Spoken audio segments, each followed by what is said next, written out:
The lake was still when I arrived. Too still.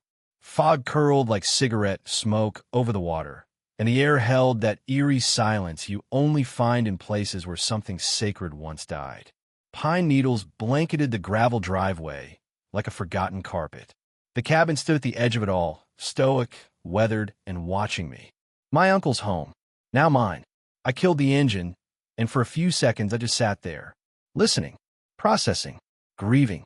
3 days earlier, I was lowering Uncle Silas into the cold earth while the church choir butchered Amazing Grace.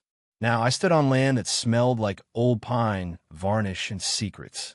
That was the day everything changed. I'm Marcus Trennan, 45, Detroit-born electrician, divorced, financially wrecked, and recently orphaned by every thread of family that ever meant something. My life had been reduced to a toolbox, a leased Ford, and half a drawer in a studio apartment that echoed loneliness through cracked walls. Until Silas died and gave me a bomb disguised as paradise. He left me 2 acres of Michigan lakefront, a creaking but solid cabin, and a marina with 8 boat slips that floated like ghosts in the early morning mist. But Silas didn't just leave me property. He left me a war zone. It happened within hours of my first nightfall. The lake had lulled me to sleep, soft waves tapping the dock like lullabies. But by morning, my door was shaking on its hinges from the knock of entitlement. A white Escalade, polished like a politician's smile, blocked my driveway. The woman standing beside it looked like she just stepped out of a country club brochure. Tennis skirt, designer shades, lips pursed like she'd tasted something poor. Belinda Crankshaw, she announced as if I'd be impressed. President of the Lakeshore Estates, HOA. She didn't wait for a handshake, just shoved a folder into my chest with the grace of a bulldozer. "Welcome to the neighborhood," she said sweetly. "We need to talk about your situation." Situation. The word hit like a slap, too rehearsed.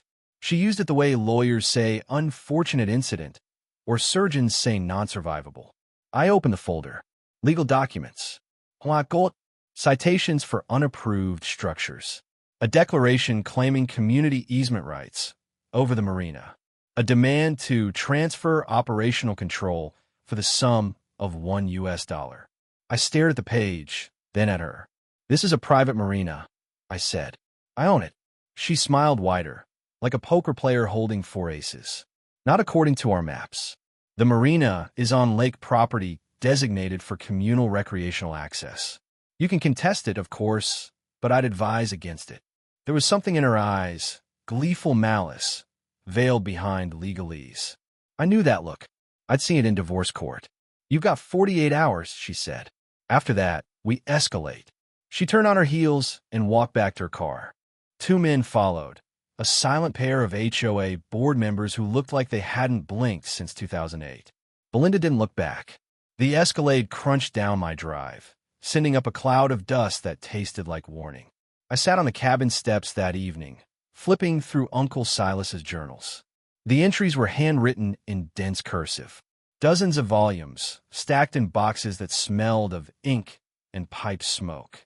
I found one marked Lakeshore HOA, begin 1999. The entries read like war letters from a front. "Belinda's playing games again.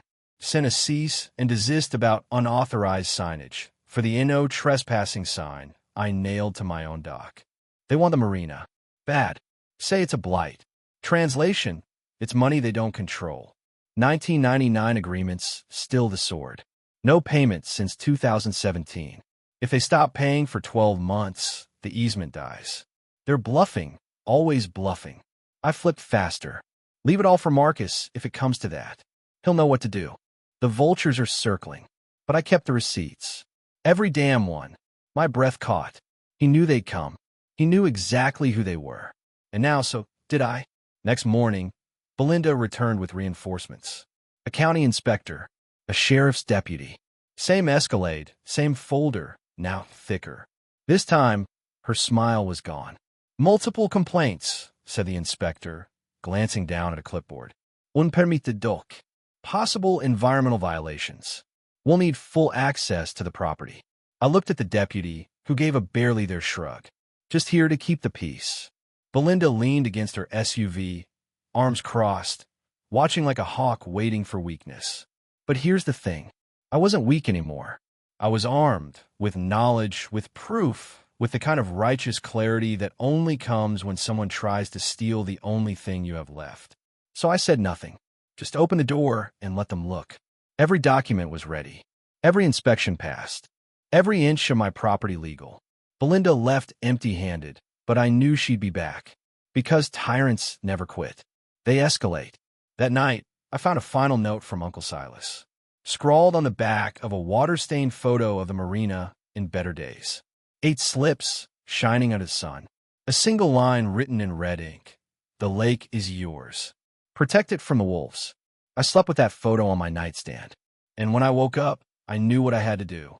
You can tell a lot about a predator by how it circles. Belinda didn't strike again immediately. She stalked, probing from the edges, sniffing for weakness. And the HOA was her pack, drooling at the scent of control. Over the next week, I noticed things. My mailbox door started hanging open every morning. Trash cans overturned. Always at night, always just mine. A fresh violation notice was duct taped to my gate, citing improper gravel density on my driveway. Gravel. But it wasn't the petty tactics that got to me. It was the silence of the neighborhood. Dozens of homes lined that curved shoreline, manicured lawns, pastel shutters, flags that flapped obediently in the breeze. But not one person waved. Not one. Welcome to the lake basket or knock on the door. I was a ghost with a deed, and they knew it. On the third morning, a hesitant knock changed everything. An older couple stood on my porch, holding a Tupperware of what looked like oatmeal cookies and the wariness of people visiting a crime scene. Marcus? The woman asked. I'm Betty Henderson. This is Tom. We used to live here. You used to?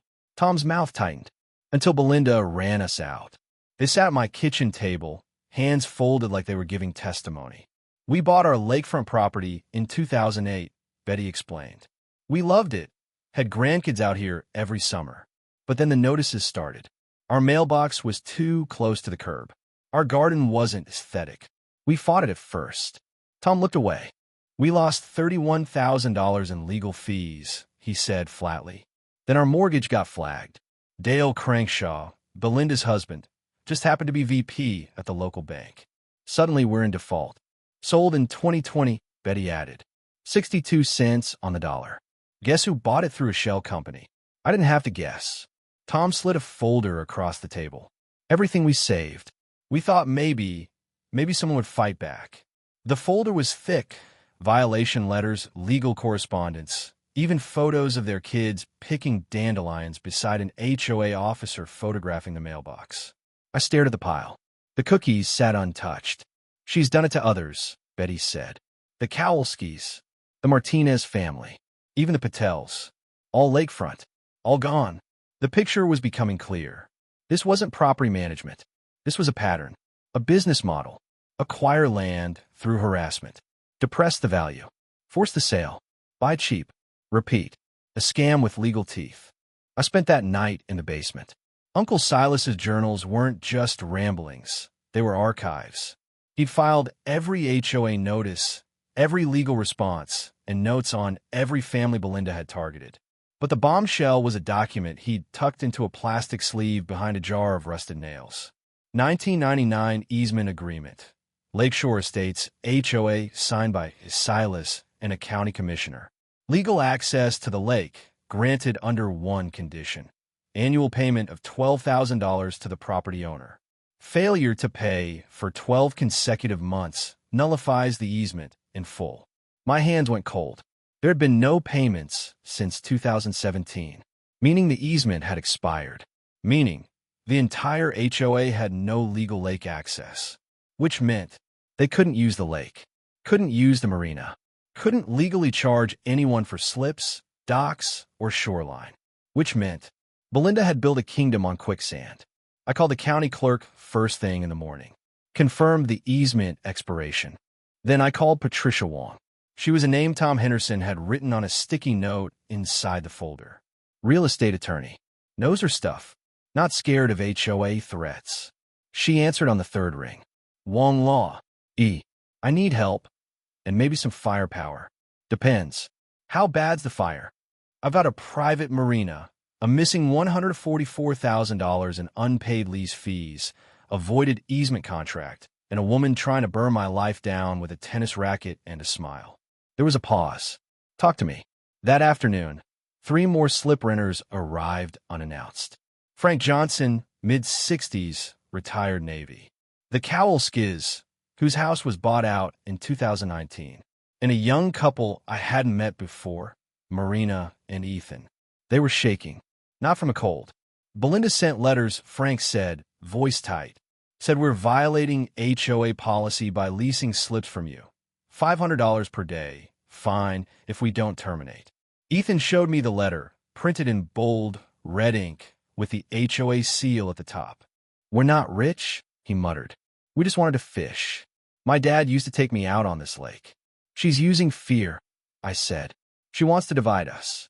But we're not in the HOA, Marina protested. Doesn't matter, Frank said grimly. They control the neighborhood's oxygen. Trash pickup, road maintenance, water access. You push back, you suffocate. I looked at them, all good people, stranded by fear in their own backyards. This ends now, I said, but I'll need help. That evening, Patricia Wong arrived. She was in her late 40s, sharp eyes behind steel-rimmed glasses, and a calm that felt like confidence earned in courtrooms. She laid out the facts like a general prepping for battle. The HOA has no lake access rights. That's leverage. But we need to go bigger. Bigger. Belinda's been running this scam for years. There are federal laws about weaponizing property codes to force sales. It's called constructive eviction.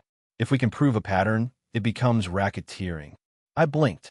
As in, federal charges? She nodded. But first, we hit them civilly. Trespass notices. Back rent demands. Evidence gathering. We've got plenty, I said. Silas documented everything. Her smile was small but lethal. Then let's remind Queen Belinda who really owns the lake. That night, I drafted the letters. Certified notices to every boat owner at the marina. Cease usage within 30 days. HOA owes $144,000 in unpaid fees. All vessels unremoved will be considered abandoned. I signed each one with steady hands. No more waiting. No more circling. The wolves weren't just close anymore. They were inside the gates. And I was ready to bite back. Rain hammered the tin roof like a war drum the morning the letters landed. 47 certified envelopes, each addressed in ink-black lettering and stamped with the truth. The marina was private. The HOA owed $144,000 in back lease payments. All vessels must be removed in 30 days. By noon, my phone wouldn't stop ringing. Some calls were panicked. Neighbors worried about losing lake access. Some were angry, accusing me of sabotaging community peace. But most were quiet, hesitant, like people waking up from a long sleep. By nightfall, I had the sense of something shifting beneath the surface. Not fear, awareness. Belinda's counterstrike came the next morning. Emergency HOA flyers appeared on every mailbox like scarlet letters. Urgent health hazard was written in red, bold font, followed by a list of vague, unverified claims. Contamination, illegal chemicals, unsafe dock conditions. The real message was written between the lines. He's dangerous. He's not one of us. He doesn't belong. Tom Henderson called after attending the emergency HOA meeting. Marcus, she's losing her grip. How bad? She said your dock was leaking unknown compounds into the lake. Claimed you're turning the marina into a commercial fishing hub for urban outsiders. He paused. She's playing the race card. The class card. Every card she has. I sighed. And half the room didn't buy it. You've got support now. Quiet but growing. A flicker of hope. But the storm hadn't passed. Not yet. That weekend, 3 slip renters arrived at my door, holding their lease terminations like surrender flags. Frank, who had stood tall just days ago, wouldn't meet my eyes. I'm sorry, he muttered. HOA threatened our mail delivery. My wife's got prescriptions. We can't risk it. He wasn't weak, just worn down. And that's how Belinda won, through exhaustion. Not strength. Attrition. I started documenting everything. Camera systems, drone footage, Logs of every HOA contact attempt. Patricia Wong had warned me this part was coming. Desperate people do desperate things, she said. They'll escalate. She was right. Because on Monday, Belinda accused me of assault. Deputy Martinez showed up looking like he'd rather be anywhere else. 3 separate complaints filed, he said, all claiming you made physical threats at different addresses over the weekend. I blinked. I didn't leave the property. I was replacing dock railings all Saturday. You got alibis? I pointed to the cameras mounted along the porch. Got timestamps. Got footage. Martinez nodded. Still gotta file the report. But between you and me, something smells off. She's flailing. Then the real twist hit like lightning. Patricia called with a tone I hadn't heard before. Urgent. Dangerous. Marcus, you sitting down? Tell me. Belinda forged your signature. Silence. Then a slow inhale. What? She filed a 99-year lease renewal with the county. Claims you transferred the Marina to the HOA for $1. I nearly dropped the phone. She submitted it as evidence to block your trespass claims. Try to retroactively legalize her theft. You're kidding. I wish. But here's the good news. We caught it fast. And I've already got a handwriting analyst on it. It's amateur, sloppy, obvious forgery. My voice went cold. She's not just bluffing now. She's committing felonies. She's running out of options, Patricia said. That makes her dangerous. 2 days later, I found a dead fish nailed to my front door. Not a word, not a note, just the stench of intimidation and fear. I took a photo, bagged the evidence, and called the sheriff. When the deputy arrived, he didn't even pretend to be surprised.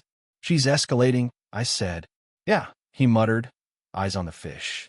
But you're not the only one pushing back. I raised an eyebrow. 3 board members resigned yesterday. Told me they're scared of getting roped into something criminal. That night, I sat on my dock and watched the storm roll in across the lake. Lightning lit up the water in jagged flashes. And that's when I made the decision. I wasn't going to survive this anymore. I was going to finish it. The next morning, I called Channel 8. Hi, this is Marcus Trenton. I have evidence of a multi-year real estate fraud scheme involving our HOA president, falsified property documents, and a pattern of harassment campaigns used to force below-market property sales. The silence on the other end was brief. Can you be in studio Friday? The reporter asked. We'll air it live. Absolutely. Patricia doubled down. We need more than interviews. We need irrefutable damage. The IRS, the feds, racketeering-level pressure. I gave her everything. Uncle Silas's journals, the easement agreement, proof of the forgery, HOA financials that showed they collected $250 per slip while paying my uncle only $200. She gasped. That's $36,000 in skimmed fees from their own members. I nodded. She's not just stealing from outsiders. She's robbing her neighbors. Patricia's tone shifted. Then it's time to bring the neighbors into the light. The next evening, I hand-delivered envelopes to every household in the HOA. Inside, a printed copy of the original easement agreement, the unpaid amount highlighted in red, a chart showing 15 years of stolen Marina funds, and one final paragraph in bold. Your lake access is invalid. Your dues are funding criminal activity. The truth is no longer a secret. It's now a choice. They say the truth sets you free. But first, it kicks in your door. Friday came fast. I walked into Channel 8's studio under buzzing lights and sweating palms. Told my story. Show my proof. Let the city see what had been festering beneath their lakeside postcard. By that evening, the HOA's Facebook page had locked comments. By Saturday, Dale Crankshaw's bank was under preliminary investigation. And by Monday morning, Belinda was gone. Packed up and vanished in the pre-dawn mist, according to Rebecca Marsh, the 4th-grade teacher down the road. She didn't even say goodbye to her own friends, Rebecca said. She never had friends, I replied. Only pawns. But it wasn't over. Not yet, because disappearing wasn't the same as surrender. And Belinda had left behind a mess that could still swallow the lake hole. The Marina, the lawsuits, the media circus, the federal attention. Everything was in motion now. The bluff had broken, but the war had only just begun. The kitchen table looked like a battlefield. Legal folders, printouts, maps, Marina lease documents, photos of broken mailboxes, and red tag doors. Silas's easement contract sat in the center like a loaded gun, its edges worn, its ink still sharp as a scalpel. And around that table sat the army. Patricia Wong, my attorney, flipping through a folder labeled Crankshaw, Pattern of Fraud. Tom and Betty Henderson, notebooks open, eyes steely. Jerry Kowalski, face pale but defiant, fingers tapping nervously. And beside the window, silent but watching, Rebecca Marsh, fourth grade teacher, local, quiet storm. She brought muffins, because revolutions, apparently, still need breakfast. This is bigger than any HOA lawsuit, Patricia said, tapping a document with red underlines. We've confirmed 4 properties, Kowalski's, Henderson's, Martinez, and the Patels. All lakefront, all targeted with citation campaigns, all sold at massive loss to shell companies. She pulled up a map and circled a name. Lakeshore Development, LLC, registered in Delaware. Managed by Dale Crankshaw, Belinda's husband, mortgage officer at Lakeshore Bank, the man who approved loans, the man who foreclosed on the families his wife harassed into ruin. Tom's jaw clenched. They weaponized everything. Code, debt, fear. It wasn't just abuse. It was a machine. And we've got proof, Patricia said. But I wasn't smiling, because we weren't fighting a monster anymore. We were fighting a network, an ecosystem of corruption held together by silence and apathy. And now, the silence was broken. The next day brought a certified letter from the HOA. Not an apology, a lawsuit, emergency injunction to halt environmental destruction and demand restitution for emotional damages caused by public defamation. Belinda wasn't running. She was buying time. I read the document, then handed it to Patricia. She laughed bitterly. They're using HOA dues to sue the one man who owns the lake they all depend on. Brilliant. Jerry looked sick. They're going to bleed the neighborhood dry. Unless we stop her first, I said. That night, we launched Phase 1. We printed flyers, plain, direct, legal. Just the facts. $147,000 in unpaid easement fees, $36,000 in overcharged marina fees, expired lake access agreement conflict of interest at the bank document forgery mail fraud, and more. We called it the real Lakeshore story. By morning, every mailbox had one. By noon, Belinda's followers were texting neighbors in panic. By 5 p.m., the HOA board had lost another member. By midnight, Belinda had called an emergency community meeting for Saturday. The war room reconvened Thursday. We've got one shot to confront her in front of everyone, Patricia said. She'll try to control the narrative. Gaslight. Deny. You need to hit her with something she can't twist. What's that? I asked. Rebecca leaned forward. The children. Everyone turned. I teach her daughter, Emma, she said softly. That girl has come to school every day this week looking terrified. She told me her parents are talking about moving out of state. Before people find out, my heart dropped. She's using her own family as cover, Rebecca whispered. And it's crumbling. Friday night, I couldn't sleep. I walked the marina alone. Fog crept low across the lake, and the water was black as oil. Every dock plank creaked with memory. Silas's footsteps. My first day here. The quiet terror of realizing I was under siege. And now, the weight of the whole neighborhood rested on this crumbling wood. What if it didn't work? What if they didn't believe me? What if Belinda twisted the truth again, just enough? What if people wanted to believe her, because that was easier than confronting how deep they'd been fooled? I gripped the railing until my knuckles went white. Then I heard a voice. You're not alone anymore. Rebecca stood behind me, arms crossed against the cold, her eyes reflecting the moonlight. You keep carrying this like it's just about you. But it's not. She walked closer, voice steady. It's about families who lost their homes. Kids who watched their parents get bullied into moving. It's about a town that's forgotten what community is supposed to mean. I said nothing. She stepped beside me and looked out over the water. This fight, it isn't just about stopping her, she whispered. It's about showing people they can stand up, even if their hands shake, even if it's terrifying. She looked at me, voice barely audible now. You've already won. You just don't know it yet. Saturday came dressed in gray skies and tension. The HOA meeting was held in the community center, an old lodge with wood beams and a carpet that smelled like wet leaves and passive aggression. By 10 a.m., the room was full. Every household, 47 total, plus press, a few quiet deputies, and Patricia Wong, flanked by folders like swords. Belinda arrived late. Pearl white blazer, designer heels, a fake smile stretched like plastic wrap. Dale was behind her, clutching a laptop like it might deflect bullets. She opened with a calm, clear voice. There have been unfortunate misunderstandings regarding our Marina access. We're addressing the situation through proper legal channels. In the meantime, I ask that everyone remain civil and unified. Tom Henderson stood, then explained the missing easement payments. Belinda blinked. Jerry stood next. Explain why you've been charging $250 for slips while only paying $200. Where's that extra money going? Then Rebecca. I want to know why Emma told me you're fleeing the state. The room broke. Questions. Voices. Fear turning into fury. Belinda tried to regain control. These are coordinated attacks by someone who doesn't understand how HOA governance works. That's when I stepped forward, pulled a yellowed contract from my folder, held it up for all to see. This is the original 1999 agreement. It requires annual payments of $12,000 to maintain lake access. Payments stopped in 2017. Your access is gone. Gasps. Someone cursed under their breath. I dropped the second page. This is a notarized breakdown of Marina fees collected versus paid. You've all been overcharged for 15 years.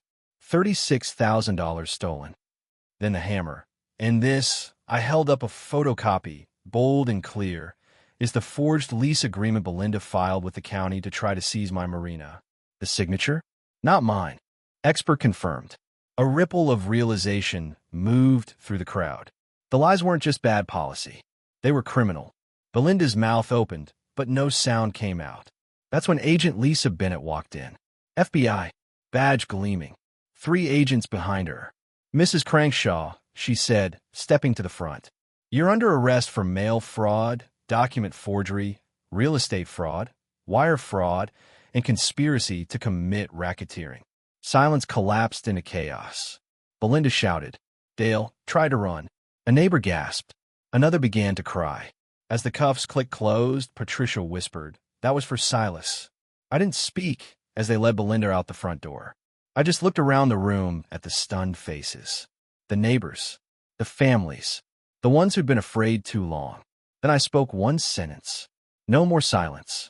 The handcuffs clicked like a gavel slamming down on a 2-decade lie. Belinda Crankshaw didn't scream. She didn't cry. She just stared forward, expression frozen, like the truth had peeled off her face and revealed nothing underneath. Outside the community center, the sky had broken open. Rain fell in slow, solemn sheets. Deputies escorted her across the parking lot, one on each side, while Dale Crankshaw sat on the curb with his head in his hands, wrists cuffed and ties soaked through. Inside, no one moved, no one breathed. The storm outside was quieter than the room inside. Agent Lisa Bennett turned toward the community. Her badge glinted under the fluorescent lights. For those unaware, we've been investigating Mrs. Crankshaw's operation for several weeks. The evidence provided by Mr. Trenton and several of you confirms a pattern of wire fraud, mail fraud, racketeering, falsified property documents, and conflict of interest banking practices across 3 states. She scanned the room. We've already seized assets, 3 shell companies, 1 escrow account, and 2 properties in Ohio and Indiana tied to similar schemes. What you experienced here is not unique. A woman near the back started crying. Agent Bennett's voice softened. But what is unique is that someone fought back.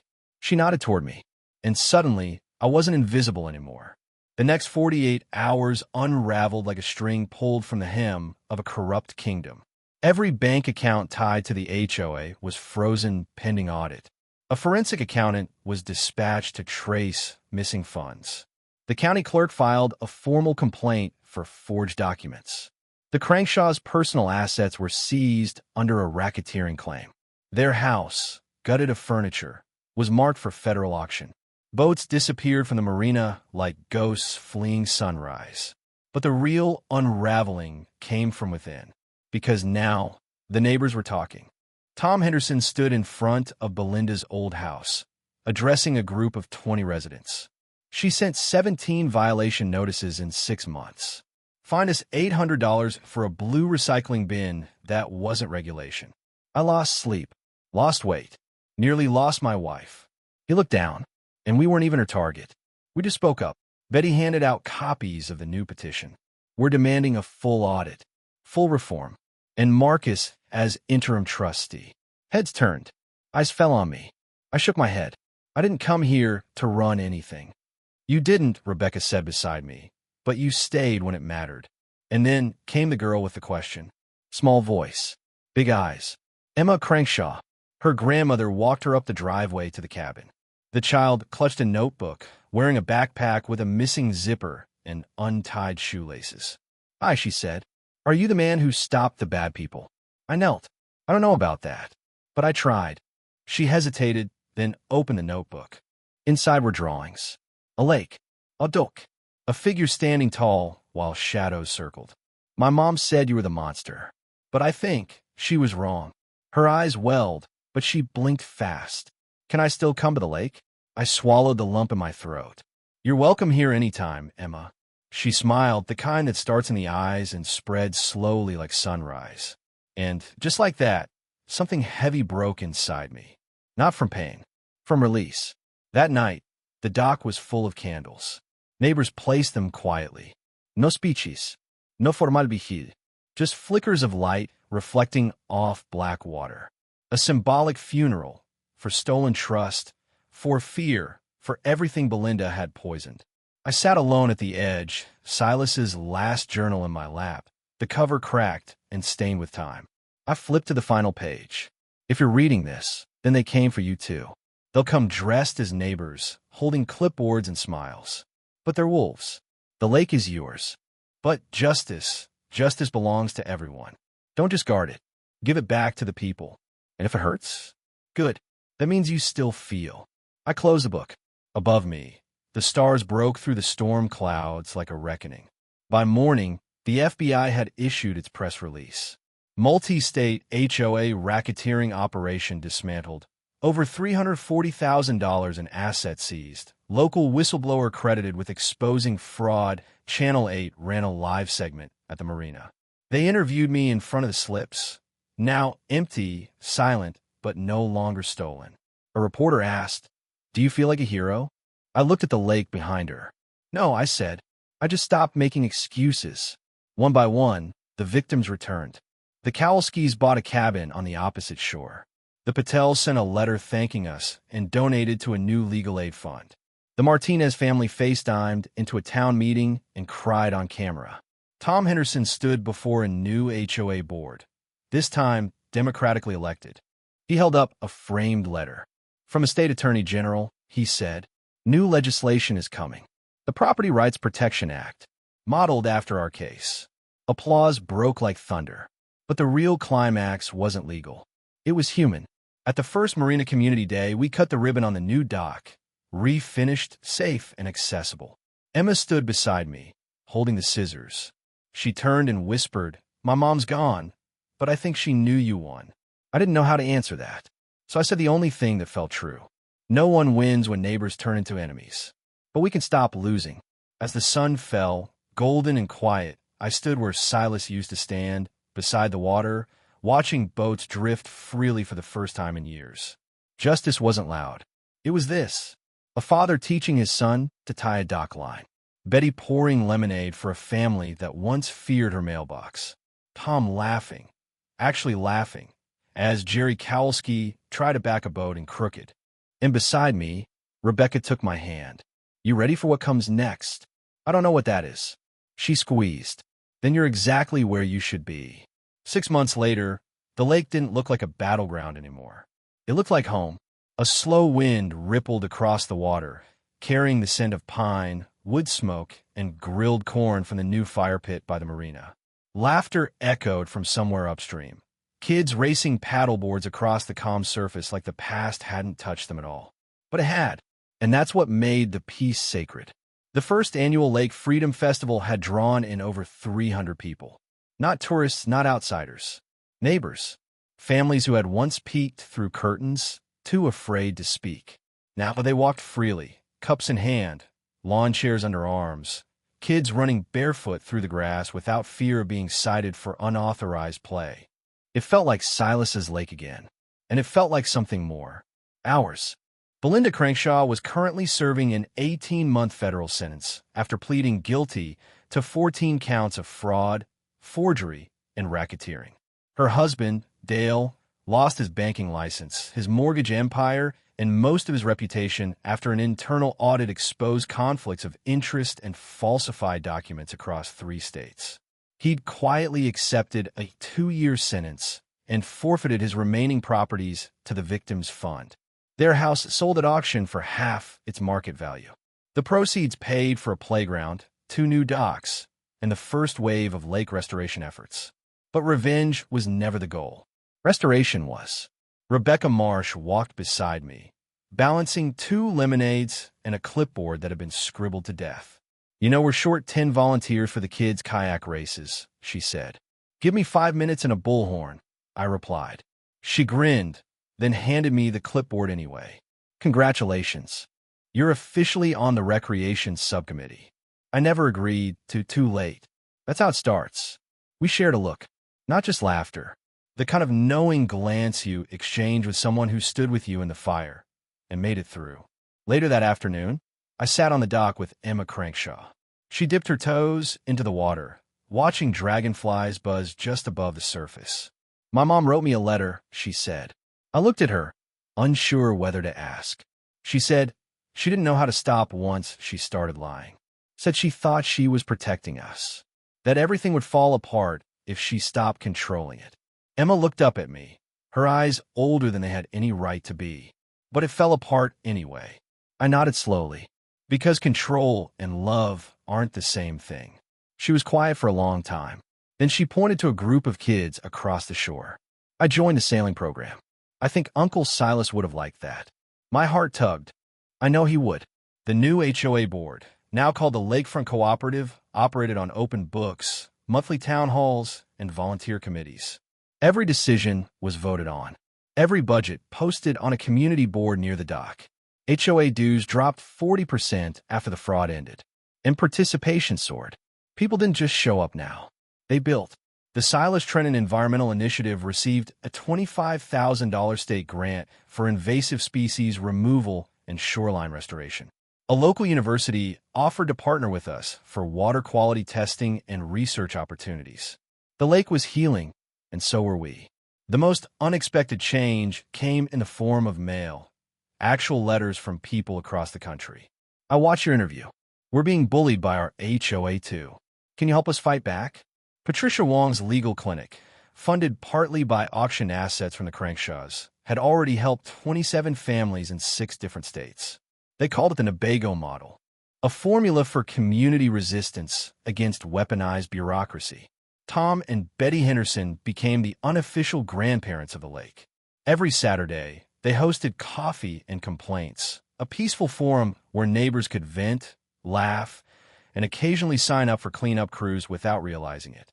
Jerry Kowalski organized a neighborhood band called Violation Notice, mostly comprised of aging former rockers and one guy who insisted on playing cowbell. Rebecca taught a creative writing class at the lodge on Thursday nights. Emma attended every session. The Marina now brought in $3,200 a month. Every dollar was publicly logged. Every penny spent on repairs, recreation, or environmental work. But the money wasn't the miracle. It was what it represented.